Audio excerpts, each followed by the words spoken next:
안녕하세요. 반갑습니다. 자, 오늘은 비례선제 마지막으로 업무방해죄 남은 거랑 주거침입죄를 보도록 하겠습니다.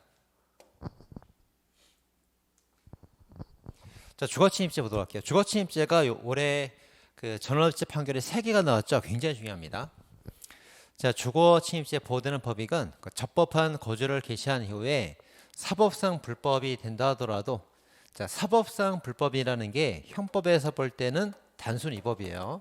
단순 위법. 그래서 곧 보호가 돼요. 그래서 사법상 불법, 단순 위법이 되는 경우에도 사실상 평온을 보호하는 법익이 되기 때문에 보호받습니다.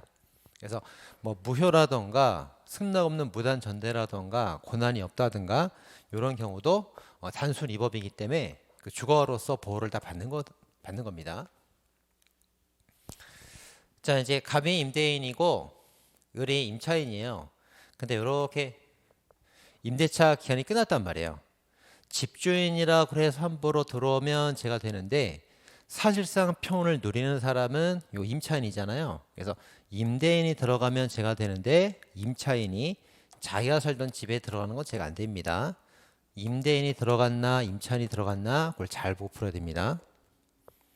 자, 그다음에 매도인과 매수인이 있는데, 매도인이 집을 넘겨서 점유하고 있는 상태고, 매수인이 자기가 주었던 돈을 강제 집행으로 다 받아냈단 말이에요. 그럼 집을 살 의도가 없는 거죠. 그래서 이 사람은 집을 나갈 의사인 거기 때문에 매도인이 함부로 들어가도 죄가 안 된다, 이런 판례가 최근에 나왔죠.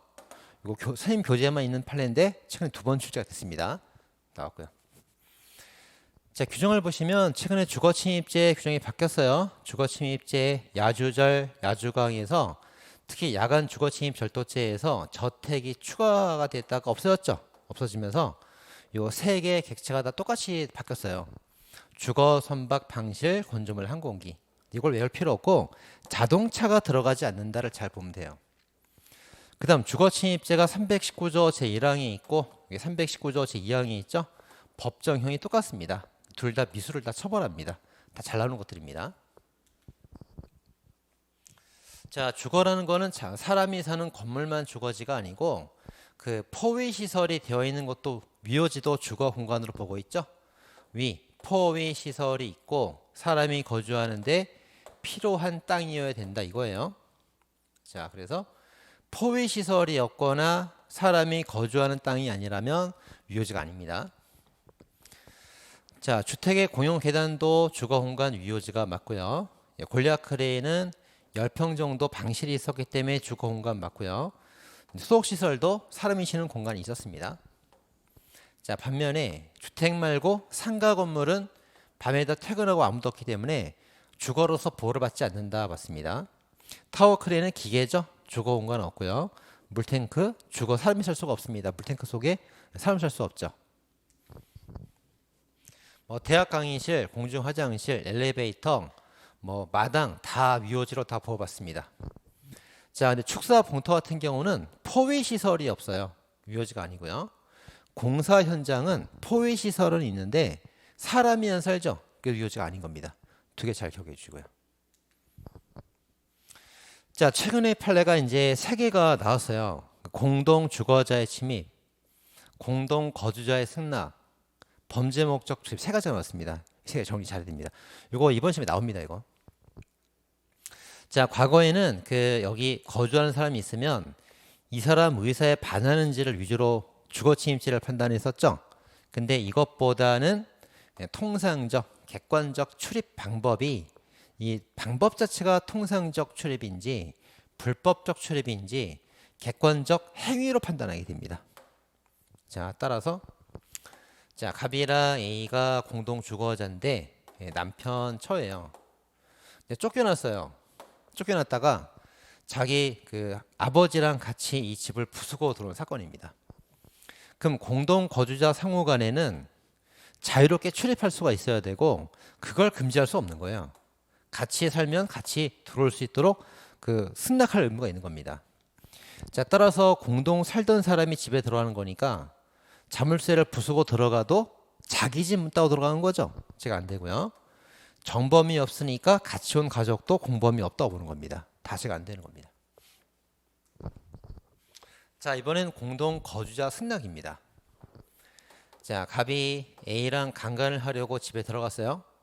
근데 공동 거주하던 남편은 출장 간 상태란 말이에요.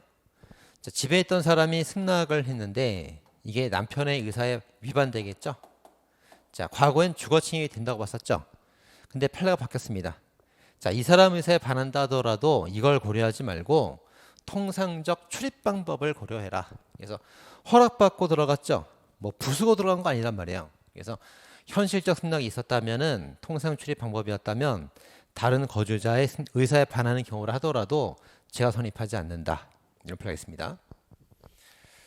자, 근데 이제 요 또 하나 플레이가 뭐가 있냐면 갑이랑 A가 공동 거주자가 아니고 둘이 남친 여친 사이다 헤어졌어요. 헤어지고 몇 개월 지난 상태에서 이 사람이 승낙도 받지 않고 그 예전 여자친구 집에 들어가기 위해서 그 비번 눌러 들어간 플레이가 있습니다. 그러니까 허락받지 않았죠.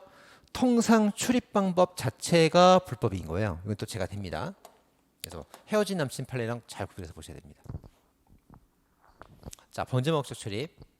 자, 의사에 반해도 통상적 출입 방법이라면 제가 안 된다. 그래서 의사보다는 객관적 출입 방법으로 보는 겁니다.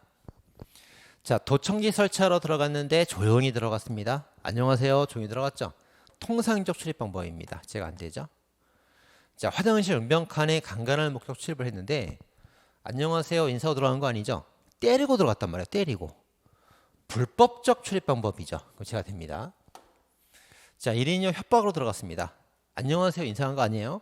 협박으로 들어갔죠. 그래서 이 출입 방법 자체가 통상이면 무죄인데 출입 방법 자체가 불법이면 제가 성립하는 거예요. 두 개.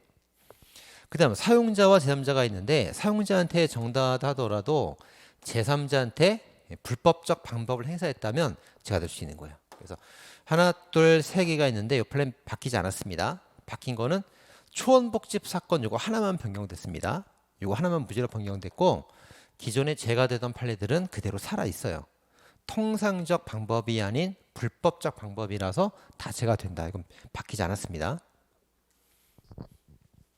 자, 실행 착수. 누가 있나 띵동 눌러봅니다. 들어가겠다는 거 아니죠? 누가 있나 알아보는 거예요. 문을 열어볼 때 들어가겠다는 거죠. 착수가 인정되고요. 가스배가 매달린 것도 아직 어느 집에 들어갈지 정하지 않았죠. 문을 열어볼 때 그 집에 들어와 있다 정해지는 겁니다. 그래서 베란다 문이나 출입문에 문을 열어볼 때 착수가 인정됩니다. 그래서 우리가 실행 착수가 인정되기 위해서 구성 요건을 실현할 필요 없죠. 실현의 위험성으로 충분히 인정된다 이렇게 보는 겁니다. 근데 기소가 되려면 실현이 있어야 돼요. 몸이 들어가야 되는 겁니다. 착수는 위험성, 기소는 실현 이렇게 됩니다. 자, 얼굴 일부만 들어가도 평을 침해했다면 제가 될 수 있는 거예요. 근데 일부가 들어갔지만 평은 침해가 없으면 미수가 되겠죠. 침입, 평은 기수. 침입은 했는데 평은 침해 없으면 미수가 됩니다. 그 다음에 침입도 없으면 그냥 무죄가 되겠죠. 자, 강간을 하려고 대문을 열고 마당에 들어왔습니다. 이때부터 이제 범죄 기소가 된 거예요. 그 다음에 방을 엿봤기 때문에 제가 되는 게 아니죠. 마당 들어올 때 이미 기소가 된 겁니다. 자, 구별해서 보시면 되겠고요. 자, 이렇게 해서 주거 침입죄를 모두 마치도록 하겠습니다. 자, 이번 주도 공부 열심히 하시고 즐거운 주말 보내세요.